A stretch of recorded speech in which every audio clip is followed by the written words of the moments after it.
Hey guys, how are you all doing? This is the MMA breakdown with my predictions for UFC 173, Barao versus Dillashaw. Didn't get to do a recap for the last event, UFC Fight Night 40, Brown versus Silva. Not gonna do a recap here, but thought Matt Brown looked great. I think I did end up picking Silva to win that fight, but super exciting fight. Definitely, I think the best fight of the year, and maybe one of the top 10 best UFC fights of all time. But I really loved it. I really hope Matt Brown can get a title shot. I really wouldn't mind him getting a title shot right now. I know a lot of people are saying he needs to fight a top 10 guy, but if Nick Diaz can get his title shot coming off of a loss, Matt Brown can get a title shot, and he would deserve it. I thought Darren Cruikshank looked great. I think he really moved to a new level in the UFC. I think he really crossed a threshold there. I thought Coke was going to beat him. Cruikshank, he's had those kinds of knockouts, but against much lesser competition. And Koga is a guy who's been in there with some really elite guys. Has a knockout win over a Sun Sao, and I was very impressed that Cruikshank was able to take him out that way. Really excited to see if he can keep that momentum and do that to more elite guys as he hopefully gets paired up with better guys and moves up the rankings. But enough about that. UFC 173, Barao versus Dillashaw. I'm looking forward to this pay-per-view. I think this is the pay-per-view I've been most excited for this year. With all of this oversaturation, this crazy scheduling by the UFC, and a lot of the pay-per-views have kind of gotten lost in the shuffle. This is Memorial Day weekend. I think it's going to be a fun time. Several really interesting matchups and prospects on the prelim portion of the card. And the main card, a lot of people I think are down on this card, and they're not happy with the main event. It was a last minute kind of thing. Not last minute, but a replacement. It's supposed to be Weidman and Belfort, which is a huge fight, and they got injured. What are you going to do? We still got a title fight, and two really good guys that I really enjoy watching, and Barao and Dillashaw. I do acknowledge, though, what I think is holding this card back is that the main and co-main event fights are not going to be competitive. I see them as really one-sided fights, and that's my problem with this card. But still really important fighters in both the main and co-main event, and also Robbie Lawler and Jake Ellenberger. And then the bottom two fights on the pay-per-view portion I don't care about, really. I don't care about them as pay-per-view fights. I think those belong on the prelims, but the top portion, the feature portion of the main card should be exciting. Guys I really care about, even though I think these are really not going to be competitive at all. But I'll get into that more as we cover those fights. But let's start at the bottom of the card. I'll give you my predictions on all the fights, and let's do that. So starting off with the UFC Fight Pass prelim card, at welterweight, David Machad is taking on Li Jingliang, two guys I've never heard of, two newcomers, don't know them, won't pretend to be able to give you any analysis here, so let's just skip that one. I have no idea, and I don't care to make a pick there. Next up at featherweight, Sam Sicilia versus Aaron Phillips. Aaron Phillips, again, another guy, don't know anything about, newcomer. But Sam Sicilia, tough 15 vet. And I think, this guy's a pretty low-level UFC fighter. I think he can make the case for being one of the most unskilled fighters in the UFC. He's 2-3 overall since tough. Has a win over Cristiano Marcelo, finished him, and his best performance finishing Godofredo Pepe Castro 2 fights ago. But has been knocked out by Honey Jason, dropped a decision to Maximo Blanco, and then just got destroyed by Cole Miller in his last fight. He is a power puncher, throws only haymakers, doesn't use much wrestling. He did in the Godofredo fight, and after that I had some hope for him.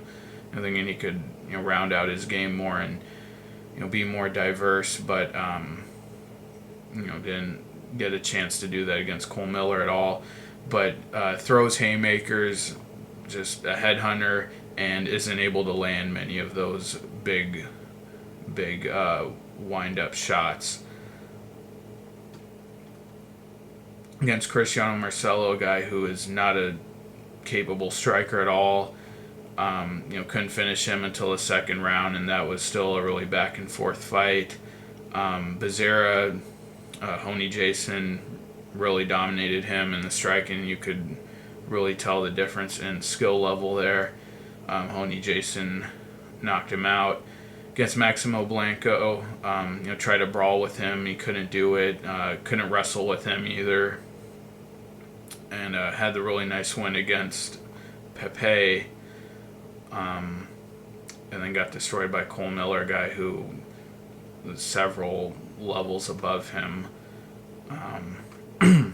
So I'm not high on Sicilia at all. I really don't think much of his game, and that's not to be critical. That's just how I see it.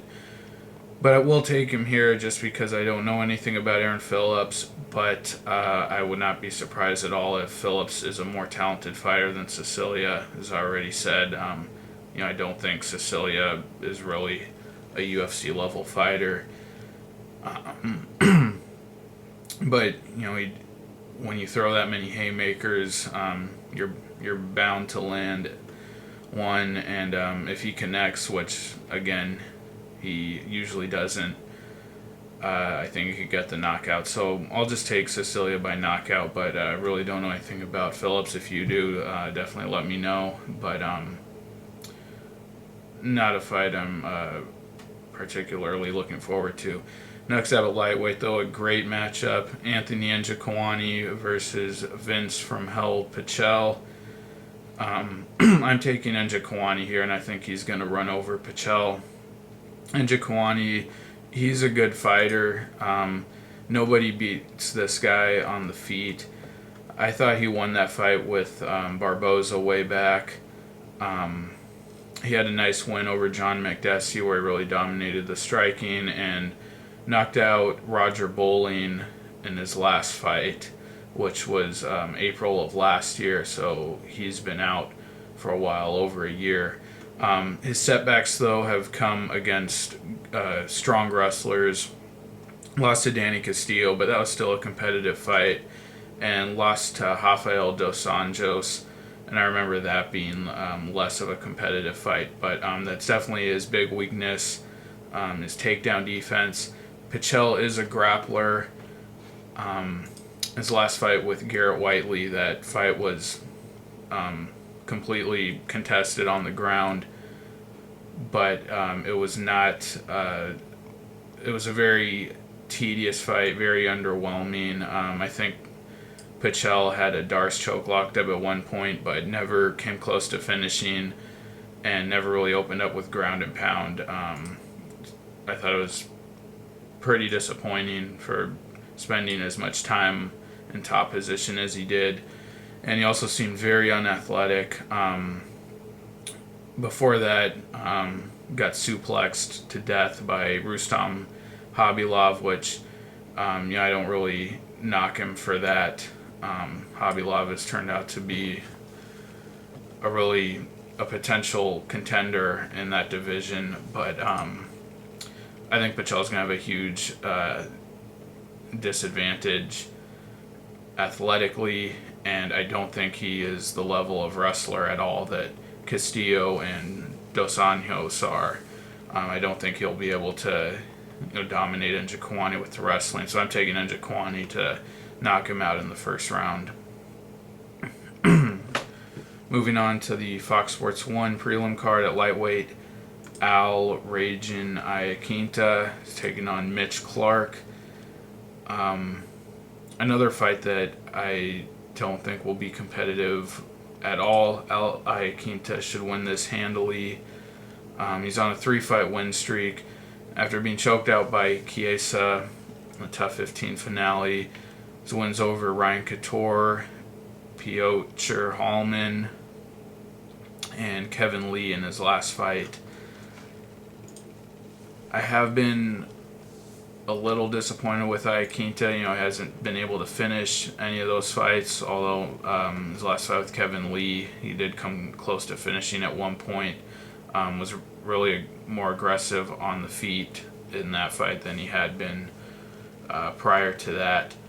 And I haven't really seen that submission game, that grappling that we saw more of when he was on the show, coming from that Sarah Longo camp.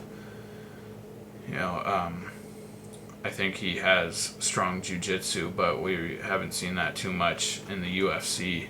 But he's a tough guy, solid boxing. I think he needs to be a little more aggressive, though, and he needs to jump on guys when they're hurt. I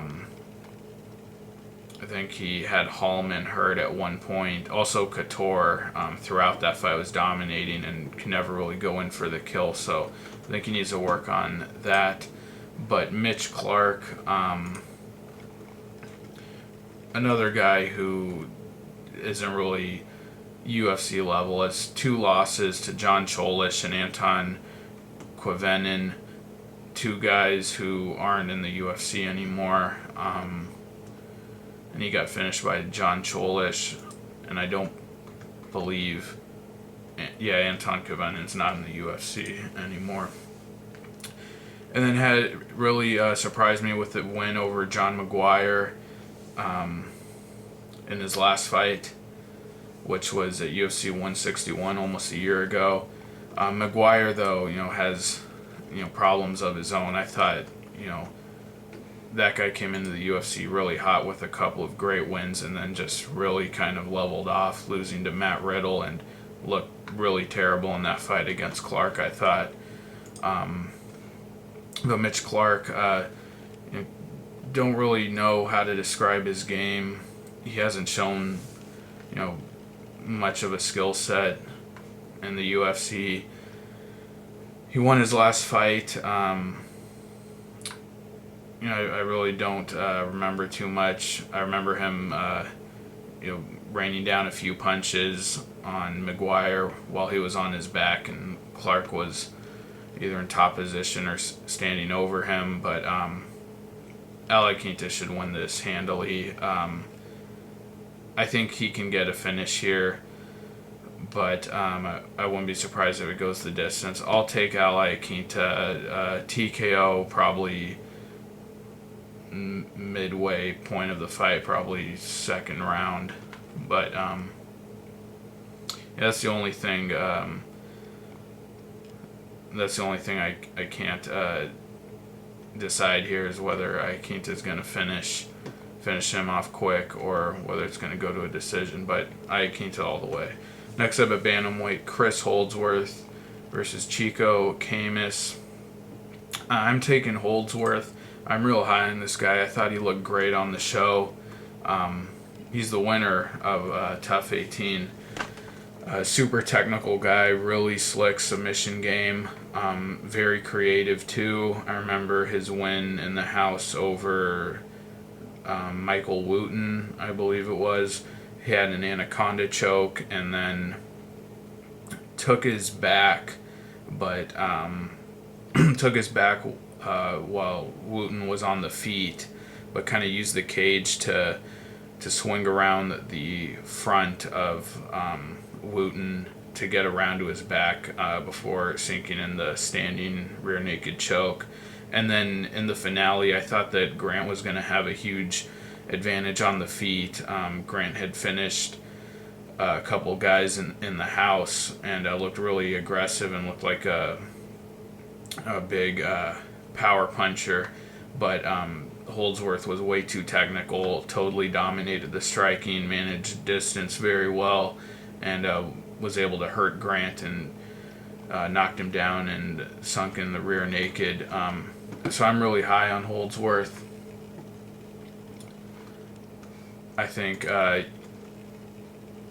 especially at bantamweight, I think he definitely has the potential to be a top 10 guy, and also coming out of Team Alpha Male, a great camp. Chico Camus, he's been decent in the UFC, as wins over Dustin Paige, Kyung Ho Kang. That fight was razor thin though, and probably should have gone to Kang. I think I scored that for Kang. And in his last fight, dominated a much bigger opponent in Yatsen Meza in the grappling department, really outpositioned him and out-grappled him pretty badly. So that was pretty impressive. Did lose to Dustin Kimura, though, and Kimura is a submission specialist. I think Holdsworth is more technical and even more dangerous with his submission game than Kimura is. Definitely has a more well-rounded game than Kimura. And I think that's what we're going to see here. I think Holdsworth will be able to get this to the ground pretty quickly and submit Camus. You know, Camus is a pretty decent grappler, but doesn't seem to be able to finish people really when he gets on top of them. And on the feet, pretty scrappy guy, but hasn't proven that he can really be effective and hurt people with his striking. I think Holdsworth is going to be a far better wrestler, better grappler than him, and submit him pretty much with ease. So I'm going to take Holdsworth by first round submission. Next up at lightweight, Tony El Cucuy Ferguson versus Katsunori Kikuno. I'm taking Ferguson, and I'm excited that this guy is getting back to action. He had a bit of a layoff there between the Michael Johnson loss and his last win over Mike Rio. He looked great over Mike Rio, but Mike Rio is not much of a test. He's a tough vet who didn't do anything special on the show. I think he won one fight and then got choked out by Andy Ogle. But El Cucuy won tough 13, knocked out Ramsey Nijum, looked great, dropped to lightweight, TKO'd Aaron Riley in the first round, looked great there too. Had this really kind of odd striking style where he'd throw punches from really odd angles. Got a decision win over Yves Edwards. That fight was really close though, really competitive, and I actually scored that one for Edwards. But he was on a 3-fight win streak, then lost to Michael Johnson. Just really couldn't find his rhythm against him. Johnson controlled the striking range, but didn't really get dominated in that fight. Just kind of outpointed, outworked, but then came back and showed a new facet of his game, submitting Mike Rio. Hurt him on the feet first and then submitted him. But I think El Cucuy's a pretty talented guy, definitely talented on the feet. He also has a good wrestling game, which we rarely get to see, but he does come from a wrestling background, and I do believe he got a takedown on Ramsey Nijum. I think he got one in that fight. Can't remember, but really dangerous guy, and he's a finisher. Katsunori Kikuno, I know he fought on the that first 5-pass card in Singapore, and he beat Quinn Mulhern. I remember that fight a little bit. Heard Mulhern on the feet a little bit, and took him down several times, but fought at a pretty slow, methodical pace. He's a traditional martial arts guy. I think there's some hype around him regarding that part of his game, but I really don't see any reason to think that this is going to be competitive. I think I don't really trust the traditional martial arts guys. I think Ferguson's striking game is going to be too much for Kikuno. I think he's going to TKO him in the first round. That's about all I have to say on that one. I'll be pretty surprised if Kikuno's able to be effective with his striking, and I don't think he can take Ferguson down at all. So I'm taking Ferguson by first round knockout. Next up, at lightweight, last fight on the prelim card, Michael Chiesa taking on Francisco Trinaldo. Trinaldo, 2 tough vets. Michael Chiesa, the winner of Tough 15. I thought he had one of the greatest runs in Tough history. Finished everybody in the house and finished Ally Quinta to get the win. A super tough guy in the house. He was getting dominated by Justin Lawrence, gutted that fight out. I remember that fight went to the 3rd round, and I believe he won by triangle choke, if I'm not mistaken. Let me see here. No, he won by TKO, but I do remember him being on his back in that fight, and he was able to lock up the triangle choke before being able to get on top of Lawrence and TKOing him.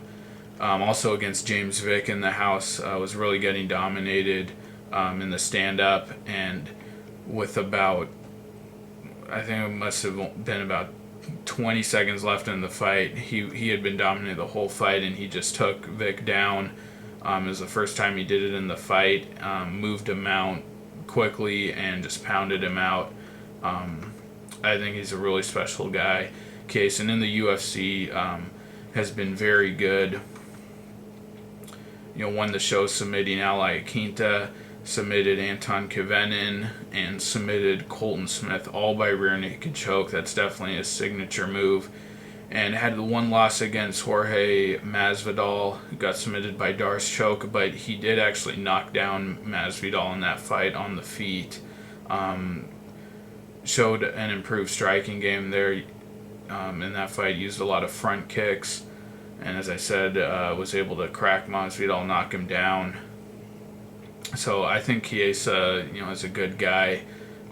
He's won most of his fights. He's a finisher, real gritty, strong grappler. He can come back when he's hurt. So I am picking him here to win this fight. And Trinaldo, on the other hand, he's from Tough Brazil 1, and I can't remember who he lost to in the house, but he dropped down from middleweight to lightweight. He hasn't been bad in the UFC. He has losses to Gleison Tebow, although he almost finished him at one point in that fight, and then had a really bizarre loss to Piotr Hallman in their fight. Got submitted by Kimura after coming out really strong in the first round and winning the striking battle. Has submission wins over CJ Keith and Mike Rio, and won his last fight against Jesse Ronson. But this guy's biggest problem is cardio. Like I said, he was a former middleweight, now fighting at lightweight. Comes out really strong in the first round. Really good kickboxing. Pushes a high pace, but really slows down as the fight goes on. And I think Chiesa is really going to take advantage there. I think he is way tougher, has better cardio. And even if Trinaldo's able to hurt him on the feet early, I think Chiesa will be able to come back like he's done several times before. So I think Trinaldo might win the first round. I think he does have the better. He has a more diverse striking game. I think he has the better kickboxing skills.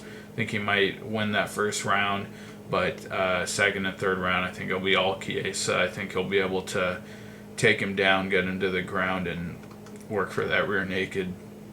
So I'm taking Chiesa by, I'll say, second round submission.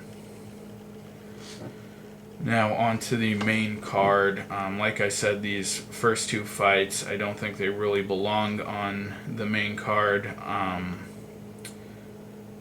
But yeah, whatever. Let's just talk about them. At lightweight, Jamie Varner taking on James Krause. And I think this, this matchup doesn't really make a lot of sense to me. Jamie Varner, a veteran, a guy who usually puts on really exciting fights, especially in his last fight against Abel Trujillo. But I don't really see the point in matching him up with a guy like James Krause, who had a really great win in his debut against Sam Stout, but seems to have become kind of a forgotten guy after his last loss against Bobby Green. Where a really tough break for him, got kicked in the groin and then kicked on the belt line, and John McCarthy deemed it a clean kick to the stomach. But I don't really see the point of this matchup. But anyway, I'd rather see Varner fighting another veteran. I know he already fought Lozon, but kind of a guy like that, a guy who's established in the division and can put on an exciting fight. I guess it's a good win for Krause if he can get it. They're trying to build him up. But if Varner beats Krause, that doesn't do any good for either Krause or Varner. I don't think Krause is really, a surging prospect, although he did, have a great win over Stout. But anyway,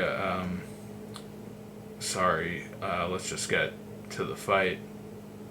I think Varner is going to push a higher pace. I think he's going to be more skilled on the feet. Really kind of went crazy against Trujillo, had him hurt on the feet at one point, and ended up getting knocked out because he opened himself up too much while going in for the kill.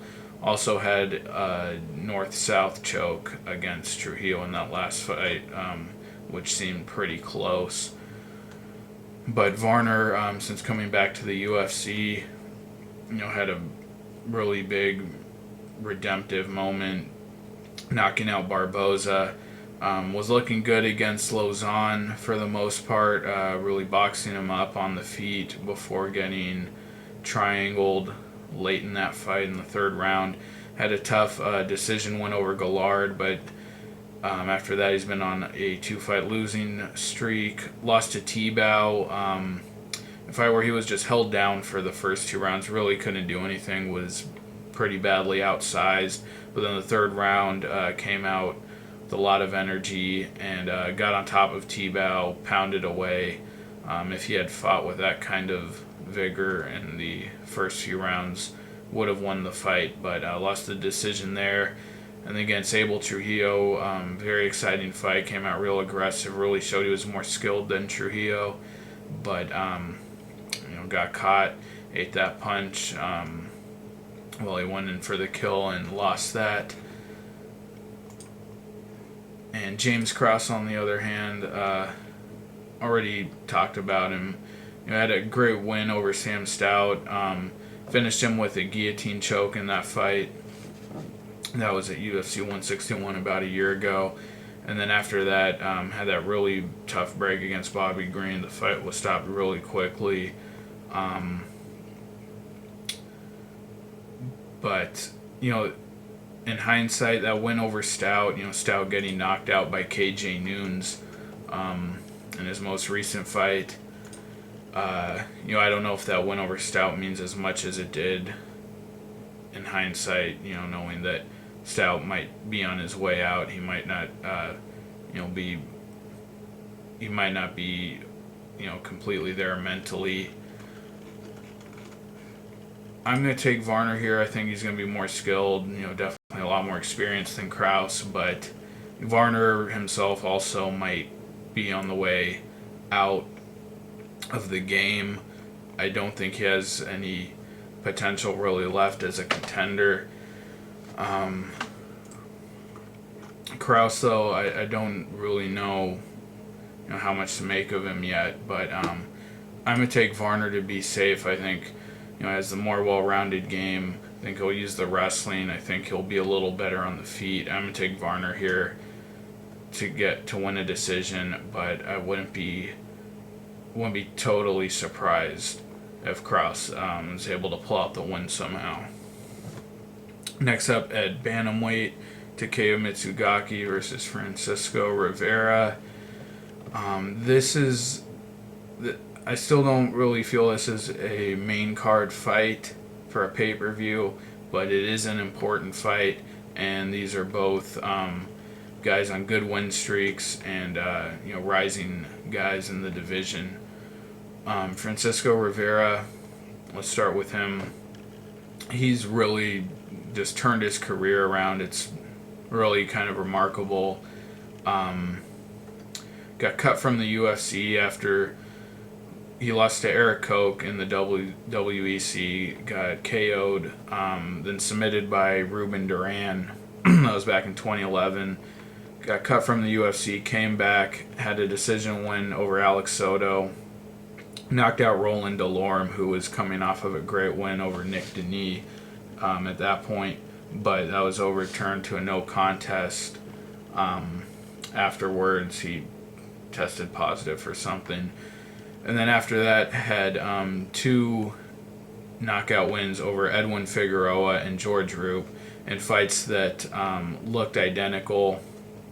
He was having some trouble with Figueroa on the feet in that fight, but was able to hurt him at one point. And when this guy has his opponents hurt, he goes all out, chasing that finish. In both the Figueroa and the Roop fight, looked very similar. He got the TKO in the second round, and he just goes crazy, expends all his energy in chasing that knockout. Was able to get it against both of those guys, and after he did it in both fights, he collapsed to the ground in exhaustion after getting the TKO.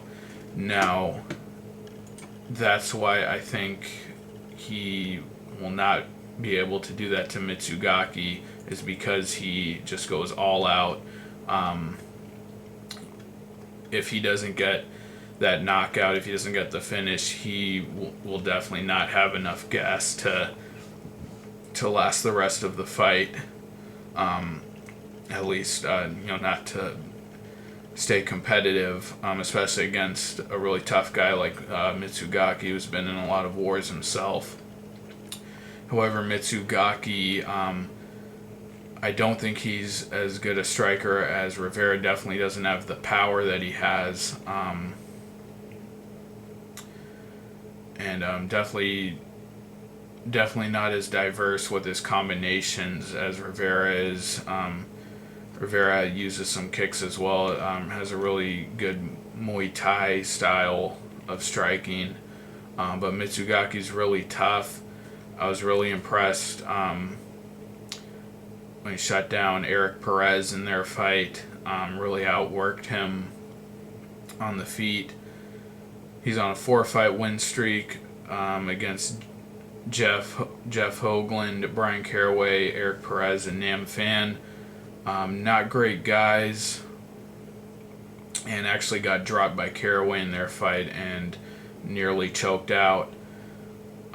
So that makes me think his chin might be susceptible to, especially better strikers than Caraway, and Rivera definitely has the power, I think, to connect and put Mizugaki in trouble. But I do think that's what we're going to see is Rivera hurt Mizugaki at some point early, go all out for the finish, not be able to get it, and Mizugaki coming back strong, using his, pushing his high pace, using his clinch game, his grappling to really outwork and out hustle Rivera. And I think we're going to see Mizugaki win a decision, but I could be wrong, and Rivera could definitely, when he hurts him, be able to finish him off. But I think that's what it's really going to come down to, is whether Mizugaki can survive that onslaught by Rivera. But important fight and for both guys, and a win for either of these guys is really going to move them into that next level at bantamweight. Not quite the top of the division yet, but definitely entering the top 10. Next up at welterweight, Robbie Lawler versus Jake Ellenberger. Robbie Ruthless Lawler, coming off of that great title fight with Hendricks, a fight that was super close, super competitive. Hurt Hendricks more than Hendricks hurt him, but with the MMA style of scoring, lost that fight, and I do agree that with the decision there that he lost. But since coming back to the UFC, knocked out Koscheck, knocked out Bobby Volker, and then I think really proved that he is in that elite level right there. Can compete with anybody after he beat Rory McDonald. He did get taken down in the second round and held down by McDonald, but third round he came forward and was not afraid of McDonald, knocked him down a few times, came close to a finish, and I'm really high on Lawler. I think his career turnaround has been really incredible, and I think he's an elite fighter. I think he could be really competitive again with Hendricks. Jake Ellenberger, on the other hand, I don't think this guy's been the same since his loss to Campman. In that Campman fight, even before that Campman fight, Jake Ellenberger, they call him the Juggernaut, and a really fitting name. He has this blitz attack that he does on guys. Just comes forward with a huge flurry of punches, puts guys on their heels, makes them move back. Had KO wins over Mike Pyle, Sean Pearson, the only guy to KO Shields. Did that to Shields, and then was doing that to Campman in that first round, or in that first and second round of their fight. Came forward super strong. Huge flurry of punches, put Campman on his heels, but Campman survived and was able to land a knee in the clinch, put Ellenberger out. And after that fight, and his next fight with Jay Heron, just looked like a completely different guy. Fought super cautiously, never opened up, going for the kill. He did get the knockout over Nate Marquardt in the next fight, but I don't consider Marquardt to be really a top welterweight at all. And I think his chin is just glass at this point. I think that's Rory McDonald showed again that he really wasn't willing to open up and come forward with that really aggressive attack that he used to put on guys. I think his confidence was really shaken a bit by the loss to Campman, and comparing their fights against Rory McDonald, Lawler, he came to that point where he decided he needed to come forward and just go all out, and he did it. And Ellenberger was never able to cross that line there. I don't think he's willing to put himself in danger anymore. And I think against Lawler, he is going to respect his power a bit too much, and I am taking Lawler here. I don't think he finishes Ellenberger. I do think he, controls the striking for most of the fight. I am interested though in the striking matchup, how their striking styles will match up. Hendricks basically stood in front of Lawler for most of their fight, and that really allowed Lawler to really land a lot of big shots from phone booth range on Hendricks. And Ellenberger is definitely not going to do that. Doesn't have that style. He won't just sit in front of Lawler. And Hendricks was also a bit shorter than Lawler. But looking at their heights here, Ellenberger and Lawler are the same height. If Ellenberger comes in with that blitz like he did against Marquardt and he did to Campman and guys before that, I think it's pretty interesting. It allows Ellenberger to fight smaller than he is, charging forward and being able to get on the inside of guys. I think he's still super dangerous if he chooses to fight that way, and I think if he does do that, I would give him a chance of knocking out Lawler. He is super dangerous, with that blitz, but I don't think he's going to fight that way against Lawler. I think he's going to see Lawler as being too dangerous for that, and Lawler I think strikes better at range. We saw against Rory McDonald, he really shut down Ellenberger's game with the jab, and Lawler, I think, fights better at range and is a more diverse striking game. Had that head kick knockout of Volker, so I'm taking Lawler here. I think it should be a pretty fun fight. Two pretty talented strikers, but again, I really don't think Ellenberger is the same guy he was, back when he was on that 6-fight win streak, going into the Campman fight. So I'm taking Lawler here by decision. Next up, co-main event: Dan Henderson versus Daniel Cormier. Now, this is a fight I said. Well, let me start off by saying I'm really excited for this. Two very exciting fighters. You have one legend of the sport, a guy who's, every time he fights, it's always very exciting. A guy you really care about, at least I do, and then a guy who's really relevant in the division, a guy who, everyone's talking about as a top contender and, a threat to John Jones and Daniel Cormier. I think this is a really fun fight, especially with the whole Memorial Day weekend feel. I'm really looking forward to this fight. Dan Henderson is probably one of my favorite fighters of all time in the UFC, and I do like the idea of this fight. It sounds fun when you think about it, but analyzing this, it doesn't even require much analysis. I don't see this being competitive. That's what most people are saying. Can never count out Henderson's big right hand, but I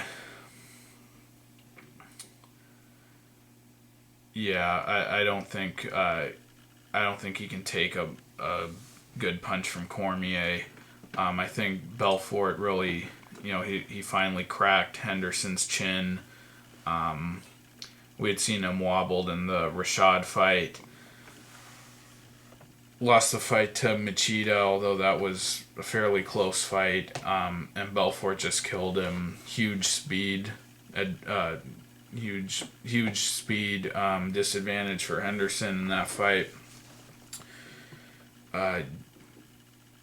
I think athletically, obviously, he's very diminished.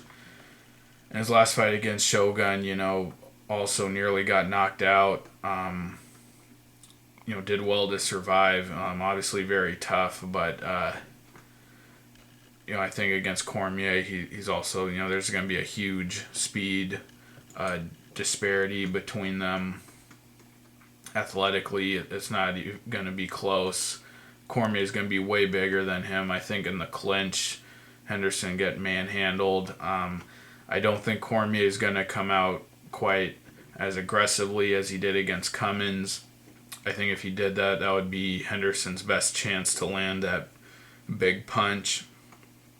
But I don't think, Henderson athletically, is really... I don't think he's athletic enough to, compete with the top guys in the division like Cormier. I think, Cormier is going to be way quicker. His hand speed is going to be way faster, and I really think it's not going to take more than a few punches, if even that, to knock out Henderson. I would love to see Henderson win this fight. Like I said, one of my favorite fighters. And, if he does manage to land that H-bomb, I think he could definitely put out Cormier. But Cormier is a really talented striker. He knocked out Bigfoot Silva really early in his MMA career, and looked great against Cummins in his last fight. I'm not comparing Cummins to Henderson, but Henderson's a really old guy. His chin, has definitely been cracked pretty badly in his last few fights, and I don't think he can survive, Cormier's best shot. So I'm taking Cormier here. I think he'll win in the first round by knockout. I always love watching Dan Henderson fight, and I love seeing him get that knockout against Shogun in a fight where I really thought, I thought the same thing that I'm saying now. I didn't think he'd be able to compete with Shogun, but and was able to get that really incredible knockout there. But I think, he's just up against the gun here. If he wins, incredible achievement. I'd like to see him get a title shot right away. And, I'm still really bitter over the fact, when he lost his title shot. He was supposed to fight John Jones. I was super excited for that fight. That fight fell apart, and I really thought the UFC should have just, held off with Jones fighting other guys and should have waited to put that fight back together, but they didn't. Had Jones, fight Coach on Tough against Sonnen and fight him instead of waiting to do that Henderson fight, and Henderson went on to drop a few decisions to Machida, and Rashad kind of killed any interest in that fight.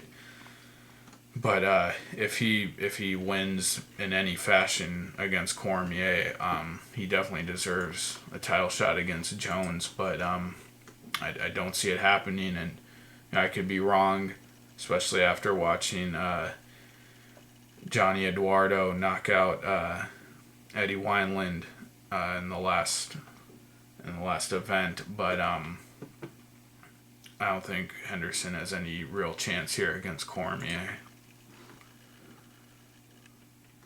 I will say though, this will be the best opponent that Cormier's faced since coming to the UFC.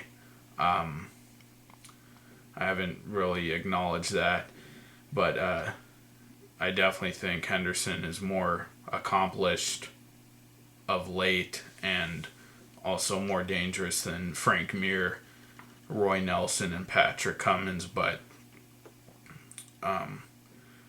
just at this point in his career, I don't think he is athletic enough and doesn't have the chin to really be competitive with Cormier. Next up, main event for the bantamweight title, Barao versus TJ Dillashaw. And And I'm going to say the same thing that I said for Henderson versus Cormier. I don't think this is going to be competitive at all. Now, let me say that TJ Dillashaw is a guy I watched since he was on Tough, and I was really high on him, and I actually picked him to win the show after seeing the fights to get into the house on that season of Tough, which was Tough 14. After seeing the fights to get in the house, I thought that Dillashaw was going to win the show. I really did. It just kind of stood out to me more than any of the other contestants. I thought he had a really good wrestling game and really good ground and pound. That's how he won his fight to get into the house. Didn't end up winning the show. Got to the finals. Got to the finale against Dodson, and I actually think the way Dodson was able to knock him out, I think that's what we're going to see here with Barao. In that fight, Dillashaw really had a big speed disadvantage against Dodson. Dodson was able to really hop in and out, land that big shot, and Dillashaw didn't really even react. And Barao, I think he's going to do the same thing. I think he's going to have a huge speed advantage. I think he's far more athletic than Dillashaw. Dillashaw, I don't think he won that fight against a Sun Sao. I would not pick him at all against Faber. I don't think he's as good as Faber. And Barao killed Faber. Barao also killed. He didn't kill him, but he ended up finishing Michael McDonald, who I think is more dangerous on the feet than Dillashaw is. Barao's never been taken down in the UFC. Dillashaw is a good wrestler, but I don't see his skill set being effective at all against Barao. Barao is a killer. Finished Eddie Wineland with a spinning back kick to the face.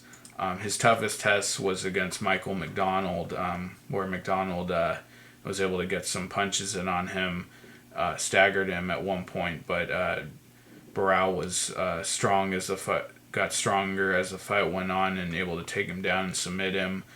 And then against Faber, just went after him in the first round, and Faber had no chance to be competitive in that fight. And I really don't see how Dillashaw, I think Dillashaw's too slow to take him down, although I do think Dillashaw is a very good and very dominant wrestler. And on the feet, Barao's just on another level. He throws the spinning back kicks. He has much tighter combinations and much more power than Dillashaw does. Dillashaw, has improved his striking, especially under Ludwig over there at Team Alpha Male. Had a couple of knockout wins over Hugo Viana and Issei Tamura, but those guys are not at all comparable to Hein and Barao in the striking department or any other facet of the game. And I really think Dillashaw is just outmatched here.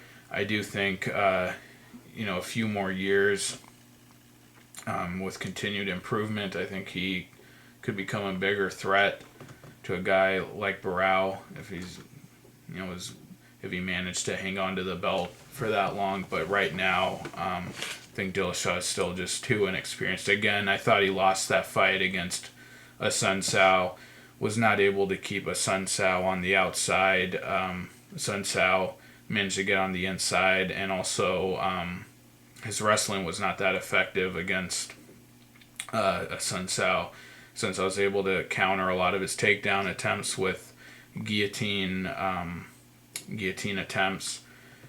And I don't see any way Dillashaw wins this. Again, anything can happen in this sport. We saw that again I mentioned Eduardo knocking out Wineland. But Barao's going to be way too quick, way too fast, and it's going to look a lot like that Dodson fight, I think. Barao just leaping in at some point, landing a huge shot,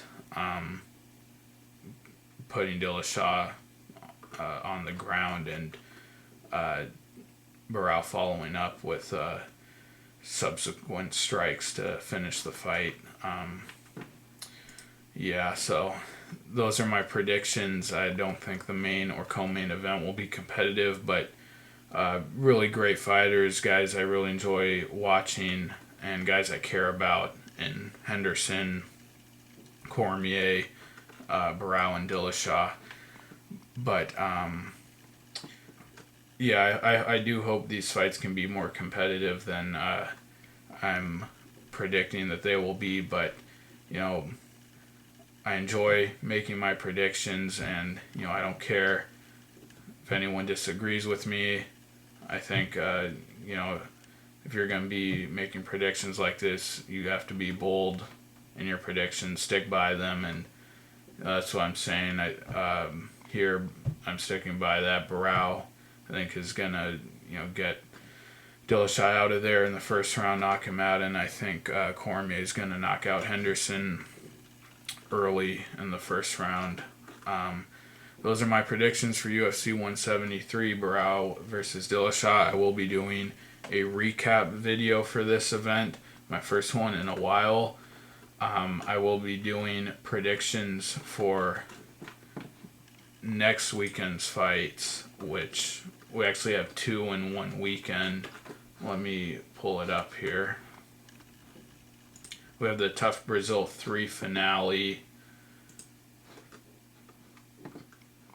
as well as the UFC Fight Night Berlin, Munoz versus Musasi. Same day, actually. That's a Saturday, I believe. It's going to be interesting, but I will be making separate prediction videos for both of those events. You know, keep an eye out for those if you're interested. And for the rest of the summer, I do plan on making prediction videos for every event, as well as doing recap videos. I really plan to commit to that, and I hope you guys continue to watch. But thank you for watching this video. Hope you liked it. As always, if you want to challenge me on any of my predictions, leave a comment down below. But please like the video, comment, subscribe. Thanks for watching. Take care, and I will see you guys after this event, either Sunday or Monday with my recap video. But take care, you guys, and I'll see you next time. Bye.